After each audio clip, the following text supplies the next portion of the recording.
हजरत अबू बकर शिबली रज़ियल्लाहु ताला अन्हु फरमाते हैं एक सवाल मेरी जिंदगी में बहुत डिफिकल्ट है, बहुत सख्त है। पूछा गया क्या है? कहा अगर किसी ने मुझसे सवाल कर लिया कि तुझे रसूल पाक सल्लल्लाहु अलैहि वसल्लम से मोहब्बत है या नहीं, मेरी जिंदगी का बड़ा मुश्किल सवाल है, बड़ा मुश्किल। आप तो कहेंगे ये कौन सा मुश्किल सवाल है? आपसे अगर मैं कहूं आप हुजूर से मोहब्बत करते हैं या नहीं, एक जुमले में आप कह देंगे बिल्कुल हाँ करते हैं, यकीनन करते हैं। लेकिन हज़रत अबू बकर शिबली फरमाते मेरे लिए बहुत मुश्किल सवाल है। अगर मैं ना कह दूं तो काफिर हो जाऊंगा, अगर मैं ना कह दूं नहीं मोहब्बत नहीं करता माअज़ल्लाह, काफिर हो जाऊंगा, और अगर हाँ कह दूं तो ज़मीर झिंझोड़ेगा, पुकारेगा कि तू झूठ तो नहीं बोल रहा है, कहां अखलाक़े रसूल और कहां तेरे आमाल। वो औलिया कामिलीन है। मोहब्बत रसूल को उन लोगों ने ये कहा कि उसको बोलने का हक है जो नबी के नक्शे कदम पर चलने की बात करेगा। अजीज़ान गिरामी, बद्र के मैदान की बात मैं बताऊं, आज हमारे घरों में भी बच्चे पाले जा रहे हैं, किस अंदाज से इनकी परवरिश हो रही है। जवान हो गए और जवानी भी खत्म होने को आ गई, इन्हें अभी वजू तहारत नमाज के मसाइल तक मालूम नहीं। बद्र के मैदान में 13 साल के बच्चे मुआज और मुअव्विज रदी अल्लाह तआला अन्हुमा अब्दुर्रहमान बिन औफ रदी अल्लाह तआला अन्हु के पास आकर कहते हैं 13 और 14 साल के करीब करीब की उम्र है, 2 बच्चे जिहाद में शरीक हो गए थे। पूछते हैं चाचा जान अबू जहल किसका नाम है? जानते नहीं थे। अब्दुर्रहमान बिन औफ ने पूछा तुम क्या करोगे उसका? कहते हैं हमने सुना है कि वो हमारे आका की शान में गालियां देता है, हमसे ये बर्दाश्त नहीं होता। वो बच्चे किस घर के पैदा, किस घर में उनकी परवरिश हुई थी कि नबी की आजमत के खिलाफ सुनने वाले कान तुम्हारे पास नहीं होनी चाहिए। उन बच्चों की तरबियत वहां हुई थी। अब्दुर्रहमान बिन औफ कहते हैं बच्चों वो बड़ा सरदार है, मक्का का पहलवान है, कुरैश का सरदार है, तुम क्या करोगे उसका? कहते हैं बता तो दीजिए। अभी हजरत अब्दुर्रहमान बिन औफ बात कर रहे थे, सामने से अबू जहल अपने घोड़े पर बैठकर जा रहा, बद्र के मैदान में है। तो आपने कहा वो देखो वो जो जा रहा है उसी को अबू जहल कहते हैं। बात मुकम्मल ना होने को थी कि ये दोनों बच्चे चील की तरह झपट कर उधर चले गए। हदीस पाक में मौजूद है कि ये 2 शहजादे 13 साल 14 साल की उम्र के हैं। एक ने घोड़े की टांगों पर मारा, दूसरे ने जैसे ही अबू जहल नीचे गिरा उसकी गर्दन पर तलवार रखकर उसे अलग कर दिया। तारीख गवाह है इस बात की, औरों ने जहल को मारा तो इन बच्चों ने अबू जहल को मारा है, औरों ने काफिरों को मारा तो इन्होंने कुफ्र को ही जहन्नम रसीद किया है।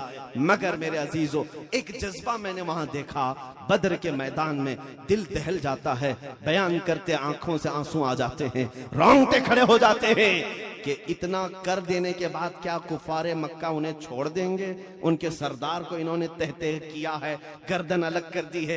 एक काफिर दौड़ता हुआ आया, हजरत मुआज जिनकी उम्र 14 या 15 साल की है, मोंढे पर तलवार मारी जिसकी वजह से हाथ कट करके लटक गया, बगल की चमड़ी से लटका हुआ था, पूरा नहीं गिरा था। हदीस पाक में मोंढे से कटा है और बगल की चमड़ी से हाथ लटक रहा है। मियाँ ठोकर लग जाए तो हम कोने में बैठ जाएं। उस बच्चे की अजमतों को सलाम, दूसरे हाथ में तलवार उठाया, फिर मैदान में आया, हाथ लटक रहा है। साहबा फरमाते हैं उस बच्चे के जज्बे ने हम सबको जवान कर रखा था। वो दूसरे हाथ में तलवार उठाए बार बार आता था। फिर मंजर अचानक उस वक्त बदला, साहबा कहते हैं हमारी आंखें भीग गई। हमने देखा वो हाथ उसका लटक लटक कर सामने आता है, बगल की चमड़ी से लगा हुआ, बाएं हाथ में तलवार पकड़े हुए है।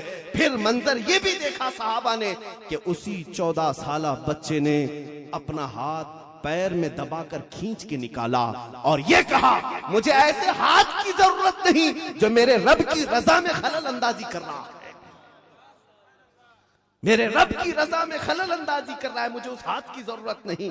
मेरे अजीजों, तुमने अपनी जिंदगी में कितनी चीजों को इस तरह खींच के निकाला है? बताओ क्या क्या चीजें हमने निकाली हैं जो मोहब्बत रसूल से हमें रोक रही हैं। तुम्हारे कानों पर गाने हम वक्त सजे रहते हैं, कभी तो अहद कर लो कि इन्हीं गानों ने मुझे नाते रसूल सुनने से रोक रखा है, मैं इन्हें क्यों ना अपनी जिंदगी से अलग कर लूं।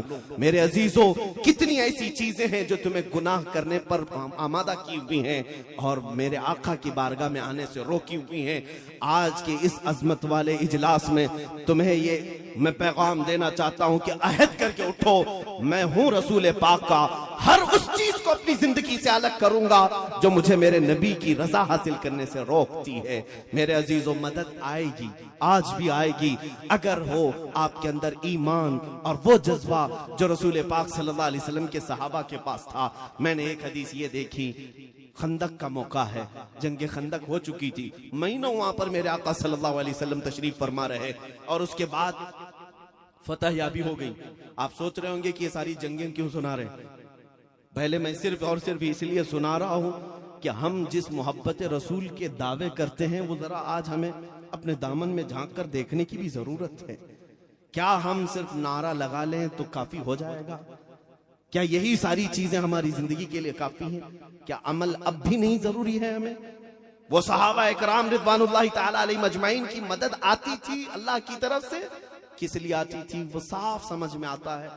खंदक के बाद सहाबा के जख्म, पूरे कपड़े फटे हुए हैं, किसी सहाबी की पेशानी बह रही है खून से, सब वापस मदीने तैयबा आ रहे थे। बीच रास्ते में जिब्राइल अमीन आए।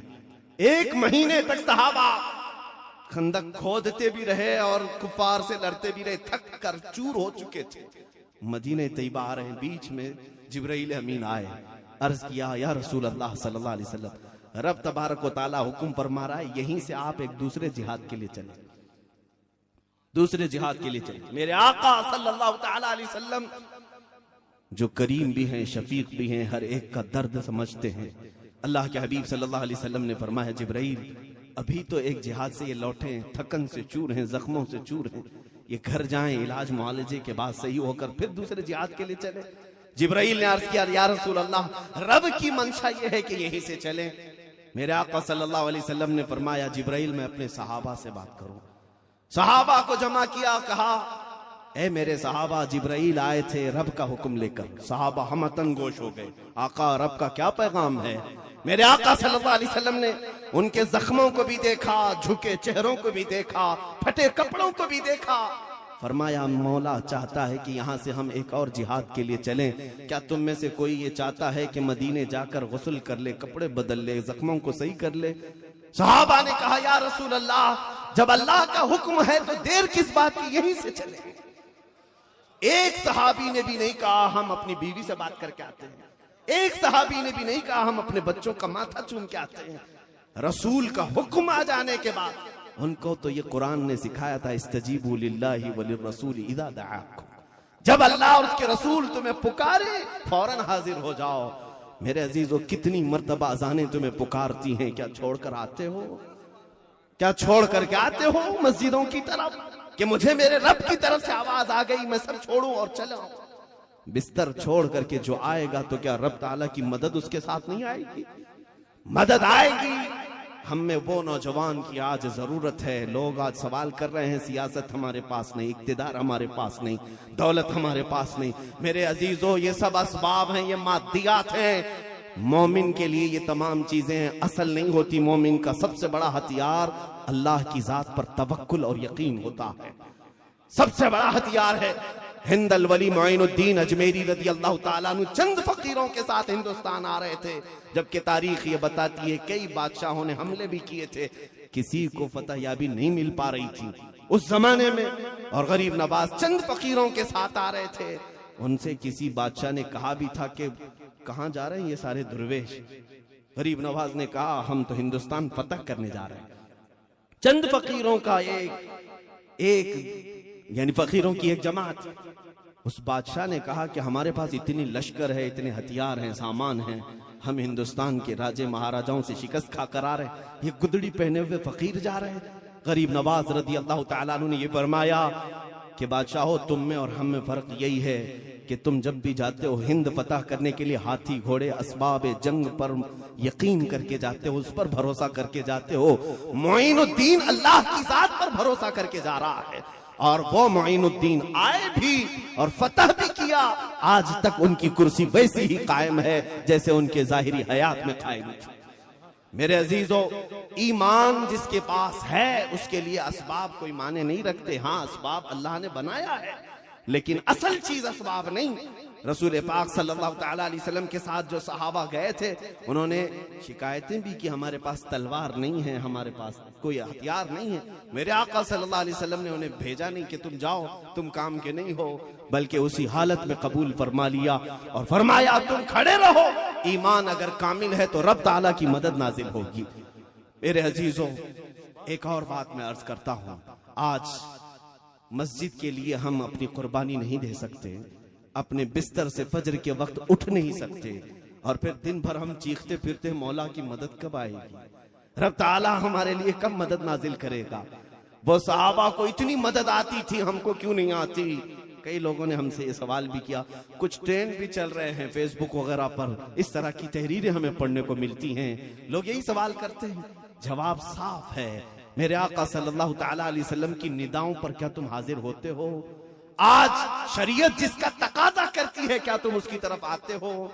तुमने तो शनाख्तें ही खत्म कर दी हैं, आइडेंटिटी खत्म कर दी है, अपनी जात से मेरे आका सल्लल्लाहु अलैहि वसल्लम को पहचानने वाली कोई चीज ही नहीं रखी है। मदद कैसे आएगी?